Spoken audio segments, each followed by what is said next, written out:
So Dustin Poirier versus Dan Hooker took place in the main event of UFC Fight Night Vegas 4, and they had one of the greatest fights of all time, but now the dust has settled. We are left with the same question we're left with after every single main event, especially in a division such as the lightweight division where it's so stacked and we've got contenders for days.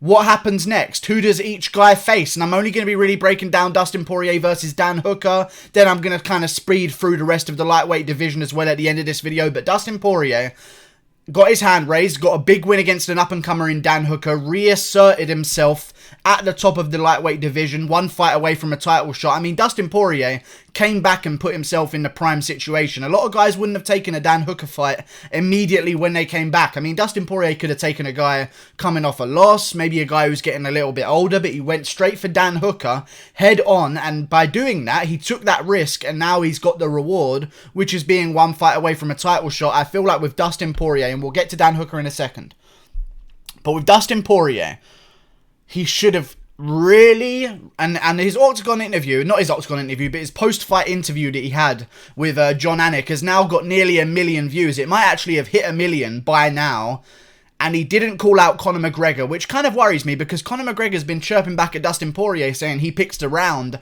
and that Dustin Poirier didn't really impress him. Of course, Conor McGregor was going to have something to say. I'm just surprised that Poirier didn't have something to say, and I'll be honest with you guys, I think Poirier wasn't even thinking about it because he just went through 5 rounds of hell back and forth with Dan Hooker. I know he got the better of things towards the end, but he's for sure going to be leaving with some kind of concussion from that fight at least. So I don't think he was in his right frame of mind in terms of, here's where I need to seize the moment and get the opportunity against Conor McGregor. I think he was just grateful to be back and in the moment. But he definitely should be looking to call out Conor McGregor. I don't even think he thought that fight was in possibility because Dana White's been talking about Conor McGregor getting the winner of Gaethje versus Khabib. So maybe Dustin Poirier's thinking, I don't even want to waste my time with that. I'm just going to go down the path that guarantees me towards a title shot rather than risking calling out Conor McGregor and losing my shot because of it. But if Gaethje wins against Khabib, Dustin Poirier's got a good point here. So maybe he is thinking about this a little bit more than I'm giving him credit for. If Gaethje beats Khabib, Poirier beat Gaethje. That title fight makes a lot of sense. Gaethje beat Ferguson. He's not in the options then if Gaethje beats Khabib. And also they'll probably look to do Khabib versus Ferguson now that Khabib's coming off a loss. But if Khabib beats Gaethje, which is likely to happen, he's the favourite for a reason. I know Gaethje could get an upset, but you know, Khabib is the favourite. Let's just go along the assumption that that happens. Poirier's going to be left without an opponent. And if he doesn't want to wait for Tony Ferguson, because he's going to need some time off anyway, so maybe the schedules between him and Tony Ferguson would work. But listen, winners face winners, losers face losers.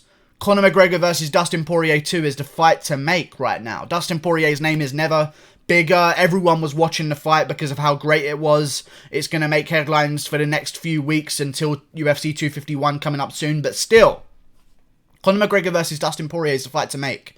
If Conor McGregor goes out there and beats Dustin Poirier, people will give him the credit he deserves. Because in my opinion, I think Dustin Poirier could probably beat Tony Ferguson.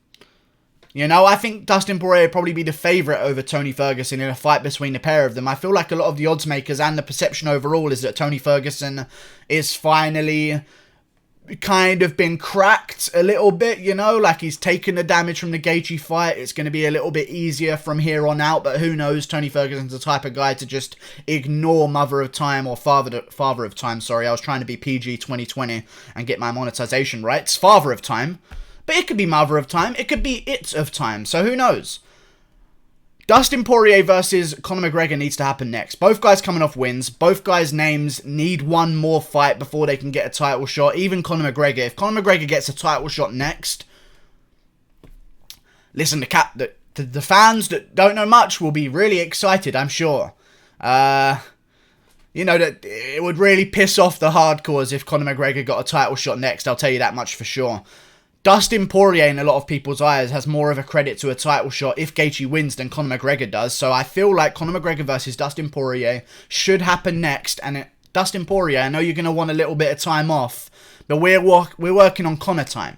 You don't get the time off. You don't get to wait until the start of next year. I know Dustin Poirier wants to, but trust me, when the money calls and Conor McGregor calls and the fight is going to be happening in, say, September or October, Dustin Poirier will probably say yes.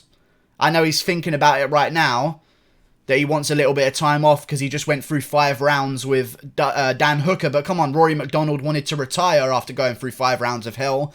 People aren't usually in their best frame of mind after going through 5 rounds. Dustin Poirier is going to take a week, I reckon. He's going to get a phone call from Dana White and it's going to say, hey, you feeling good? Dustin Poirier is going to say, yep, I'm a little bit healed up, but I'm still looking for some time off. Dana White's going to say, hey, Conor McGregor in September. And Dustin Poirier is going to say, okay, 100%. Dustin Poirier versus Conor McGregor needs to happen next. That's the fight I want to see. Dustin Poirier's name has never been bigger. And he's coming off a win, which validates him as a title elimination bout. I like it. Now for Dan Hooker, on the other hand.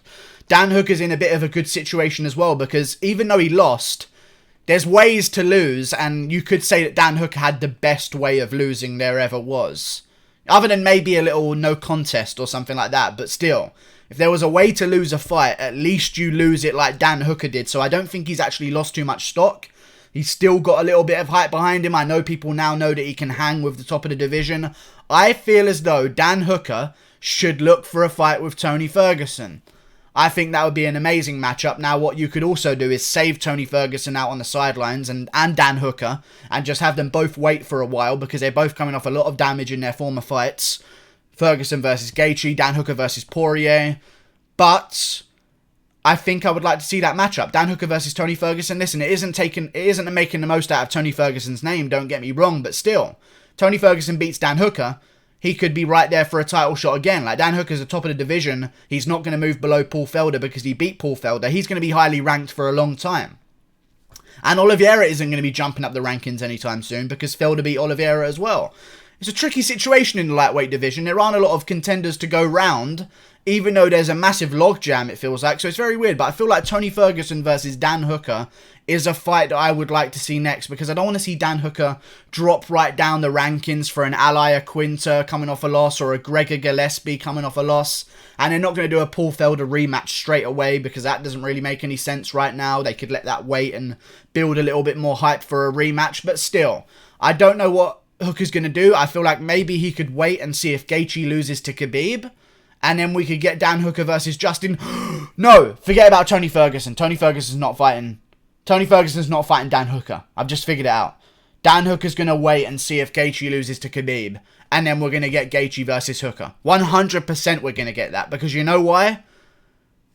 Dan Hooker called out Justin Gaethje. Everyone who Dan Hooker has called out, he has gotten a fight with the fight after his next one. He calls out Paul Felder to his face. He beats someone, then he gets Paul Felder. When he beat someone before Paul Felder, he called out Dustin Poirier. When he beat Ally Quinter, he called out Dustin Poirier. He got Paul Felder. When he beat Paul Felder, he called out Justin Gaethje. Then he got Dustin Poirier. Like, they leapfrog each other when he makes these call-outs, and I feel like the Justin Gaethje one could sync up perfectly. I'd like to see that matchup, especially if they're both coming off losses. That would make ultimate sense. Dan Hooker versus Justin Gaethje if he loses to Khabib, and if he doesn't lose to Khabib and Gaethje wins, then Dan Hooker's going to have to start looking for Oliveira's and maybe a Felder rematch, who knows, maybe in an... Well, he's already whooped up on Ally Quinter as well. So it's pretty difficult for Dan Hooker if Justin Gaethje beats Khabib. But if Justin Gaethje loses, Dan Hooker's got his game plan. So for him, wait on the sidelines. You've got two options. Rush it with Tony Ferguson or take some time off. Make a bit of a better and more calculated move against Justin Gaethje if he loses to Khabib. Now, that's it. For the rest of the division, however, we've got a little bit of a logjam right now. Outside the rest of the division, there's a bunch of guys coming off wins. The top 5 is a little bit stagnant. No one's really booked up against each other yet. We kind of know the direction the UFC is going to be going in. But with the rest of the division, Paul Felder downwards, we got killers left, right and centre looking for matchups. Kevin Lee's not going to be back until the end of the year, probably around December. I don't think they're going to do Dan Hooker versus Kevin Lee. I probably think Kevin Lee's going to take on someone down the rankings. However, for the rest of the division, if I had to have a rough idea on how things are going to go, Charles Oliveira versus Diego Ferreira needs to happen. They're both Brazilian. They could headline a card whenever the fights are back up and running. Maybe we could go back to Brazil. I know Brazil's struggling right now with the current situation, but still have a Brazil-themed card, because there are themed cards still going around that can represent different international fan bases. Charles Oliveira versus Diego Ferreira with a great co-main event would be an amazing fight night. Oliveira versus Ferreira needs to happen. Ally Quinter versus Gregor Gillespie. Of course, the counter wrestler versus the wrestler. That makes ultimate sense. Al Iaquinta versus Gregor Gillespie needs to happen. Probably on the same card as Weidman versus Akhmedov. We can have that East Coast kind of thing going on. I like that matchup with Kevin Lee. You can be waiting out till the end of the year. And then we'll see what happens. Maybe Kevin Lee can fight Donald Cerrone at the end of the year. We'll see if Donald Cerrone's looking to take some time off. But we got names left, right, and centre. Paul Felder could even take on Kevin Lee.